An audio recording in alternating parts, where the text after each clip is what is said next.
Hello friends, welcome to my channel Group Tang. আজি ভিডিওত আমি জংগল বালাহু দিৱস অৰ্থাৎ মহান তিৱা ৰজাজনৰ বিষয়ে চমুকৈ এই ভিডিওত দুটা কথা জানিবলৈ চেষ্টা কৰিম। বছৰৰ প্ৰথম 3 জানুৱাৰীটো অসমৰ তিৱা সম্প্ৰদায়ৰ বাবে এক বিশেষ দিন। এই দিনটোক জংগল বালাহু দিৱস হিচাপে উদযাপন কৰা হয়। জংগল বালাহু আছিল মধ্যযুগীয় অসমৰ এক মহান তিৱা ৰজা, যাৰ সাহস, বল আৰু নেতৃত্বৰ কাহিনীয়ে আজিও লোককথা আৰু ইতিহাসত জীয়াই আছে। এই দিৱসত তিৱা সম্প্ৰদায়ৰ লোকসকলে তেওঁৰ স্মৃতিত বিভিন্ন অনুষ্ঠান আয়োজন কৰে, যেনে সাংস্কৃতিক অনুষ্ঠান, প্ৰাৰ্থনা আৰু আলোচনা। অসম চৰকাৰেও এই দিৱসক আধিকাৰিকভাৱে স্বীকৃতি দিছে আৰু প্ৰতি বছৰে উদযাপন কৰা হয়। জংগল বালাহুৰ জীৱন আৰু কৰ্মই তিৱা সম্প্ৰদায়ৰ গৌৰৱৰ প্ৰতীক হৈ আছে আৰু এই দিৱসে তেওঁৰ উত্তৰাধিকাৰক জীয়াই ৰখাত সহায় কৰে।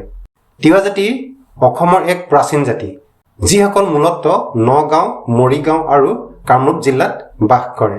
তেওঁলোকৰ ভাষা, সংস্কৃতি আৰু পৰম্পৰা অসমৰ সাংস্কৃতিক বৈচিত্ৰ্যৰ এক গুৰুত্বপূৰ্ণ অংশ। মধ্যযুগত তিৱা জাতিয়ে সুহৰি ৰাজ্য শাসন কৰিছিল, যিটো বৰ্তমান ৰহা অঞ্চলত অৱস্থিত আছিল। জংগল বালাহু এই ৰাজ্যৰ এক বিখ্যাত ৰজা আছিল, যাৰ শাসনকাল প্ৰায় 1365 খ্ৰীষ্টাব্দৰ পৰা 1385 খ্ৰীষ্টাব্দলৈকে ধৰা হয়।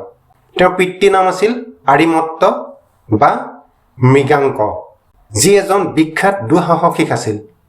আৰিমত্তই বৰভূঞাসকলক দমন কৰি কমতা দখল কৰিছিল বুলি কোৱা হয়। জংগল বালাহুৰ জন্ম আৰু প্ৰাৰম্ভিক জীৱনৰ বিষয়ে বহুতো কিংবদন্তি আছে, যিবোৰ মুখে মুখে প্ৰচলিত হৈ আহিছে। তিৱা লোককথাত তেওঁক অসাধাৰণ বলৰ অধিকাৰী হিচাপে বৰ্ণনা কৰা হয়, যি এজন অজেয় যোদ্ধা আছিল। কিংবদন্তি অনুসৰি জংগল বালাহু আৰিমত্তৰ অবৈধ পুত্ৰ আছিল। তেওঁৰ জন্মৰ সৈতে জড়িত বহুতো ৰহস্যময় কাহিনী আছে। কোৱা হয় যে তেওঁৰ মাতৃ এগৰাকী সাধাৰণ নাৰী আছিল আৰু বালাহুৰ জন্মৰ পিছত তেওঁক পিতৃয়ে নিজৰ পুত্ৰ বুলি স্বীকৃতি দিছিল। সৰুৰ পৰাই তেওঁ অসাধাৰণ শাৰীৰিক বল আৰু সাহস প্ৰদৰ্শন কৰিছিল।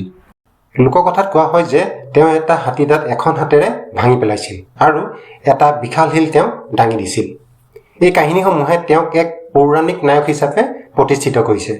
তেওঁৰ পিতৃ আৰিমত্তৰ মৃত্যুৰ পিছত সুহৰি ৰাজ্যৰ তেওঁ ৰজা হয়। তেওঁৰ ৰাজধানী আছিল বৰ্তমানৰ ৰহা অঞ্চলত, যিটো জংগল বালাহুৰ গড় নামেৰে পৰিচিত। এই অঞ্চলত আজিও তেওঁৰ সৈতে জড়িত ঐতিহাসিক স্থানসমূহ আছে, যেনে জংগল বালাহু ক্ষেত্ৰ। বন্ধুসকল, যিসকল চেনেলত প্ৰথম আহিছে তেওঁলোকে আহিবলগীয়া বহু গুৰুত্বপূৰ্ণ ভিডিঅ'সমূহৰ কাৰণে চেনেলটো ছাবস্ক্ৰাইব কৰি বেল আইকনত ক্লিক কৰি লয় যেন। জংগল বালাহুক তিৱা ইতিহাসত এক মহান যোদ্ধা হিচাপে স্মৰণ কৰা হয়। তেওঁৰ শাসনকালত তেওঁ বহুতো যুদ্ধত অংশগ্ৰহণ কৰিছিল আৰু তেওঁ তাত বিজয় লাভ কৰিছিল। কোৱা হয় যে তেওঁ জয়ন্তীয়া ৰজাৰ নিৰ্দেশত গোভাৰ তিৱা ৰজাক পৰাজিত কৰিছিল। তেওঁৰ সেনাবাহিনী বহু শক্তিশালী আছিল আৰু তেওঁ নিজে এজন অজেয় আছিল।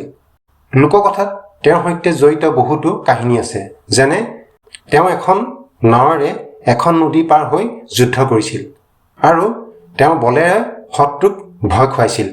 এই কাহিনীসমূহ তিৱা লোকগীত আৰু নৃত্যত জীয়াই আছে। তেওঁৰ বিজয়সমূহে তিৱা ৰাজ্যক সম্প্ৰসাৰিত কৰিছিল আৰু তেওঁ প্ৰজাসকলক সুৰক্ষা প্ৰদান কৰিছিল। তেওঁৰ নেতৃত্বত তিৱা সম্প্ৰদায়ে অৰ্থনৈতিক আৰু সামাজিক উন্নয়ন লাভ কৰিছিল। তিৱা লোককথাত জংগল বালাহুৰ বহুতো ৰোমাঞ্চকৰ কাহিনী আছে।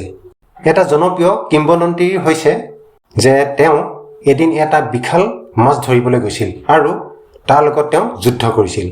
আন এটা কাহিনীত কোৱা হয় যে তেওঁ এটা হাতীৰ সৈতে যুদ্ধ কৰি জয়ী হৈছিল। এই কাহিনীসমূহে তেওঁৰ অসাধাৰণ বল আৰু সাহসক প্ৰতিফলিত কৰে। কিছুমান কাহিনীত তেওঁক দেৱতাৰ আশীৰ্বাদ প্ৰাপ্ত হিচাপে বৰ্ণনা কৰা হয়। তিৱা সম্প্ৰদায়ে এই কাহিনীসমূহক প্ৰজন্মৰ পৰা প্ৰজন্মলৈ প্ৰচাৰ কৰি আহিছে।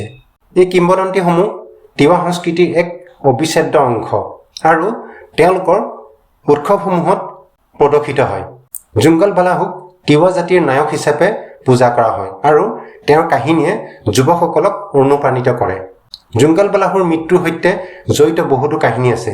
কোৱা হয় যে তেওঁ এখন যুদ্ধত পৰাজিত হৈছিল কাৰণ তাত তেওঁক বিশ্বাসঘাতকতাৰ বলি হৈছিল।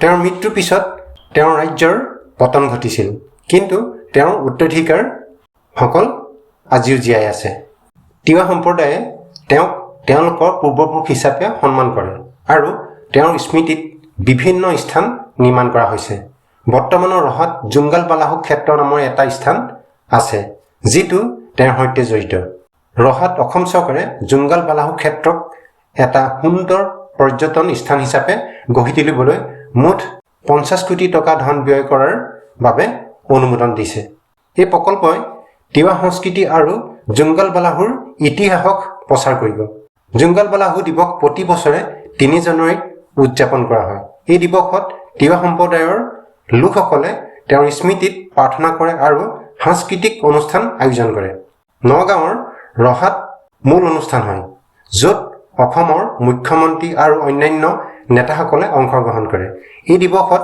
তিৱা নৃত্য গীত আৰু নাটক প্ৰদৰ্শন কৰা হয় এই দিৱসত তেওঁৰ প্ৰতিমূৰ্তিত ফুল দিয়া আৰু কাহিনীসমূহ আলোচনা কৰে অসম চৰকাৰে এই দিৱসক আধিকাৰিকভাৱে স্বীকৃতি দিছে আৰু তিৱা সাহিত্য শাখিত পৰিষদৰ সহায়ত এই দিৱস উদযাপন কৰা হয় এই উদযাপনে তিৱা সম্প্ৰদায়ৰ ঐক্য আৰু গৌৰৱক শক্তিশালী কৰে জুংগাল বালাহুৰ আধুনিক তাৎপৰ্য আজিৰ যুগত জুংগাল বালাহুৰ কাহিনীয়ে তিৱা যুৱকসকলক অনুপ্ৰাণিত কৰে যাতে তেওঁলোকে নিজৰ সংস্কৃতি সংৰক্ষণ কৰে আৰু উন্নয়নৰ দিশত আগবাঢ়ি যায় তিৱা সম্প্ৰদায়ে তেওঁৰ স্মৃতিত বিভিন্ন প্ৰকল্প গ্ৰহণ কৰিছে যেনে জুংগাল বালাহু মিনপাম আৰু পৰ্যটন কেন্দ্ৰ ইত্যাদি এই প্ৰকল্পসমূহে অৰ্থনৈতিক উন্নয়ন আনিব আৰু তিৱা ইতিহাসক বিশ্বৰ আগত প্ৰচাৰ কৰিব এই সম্প্ৰদায়ৰ নেতাসকলে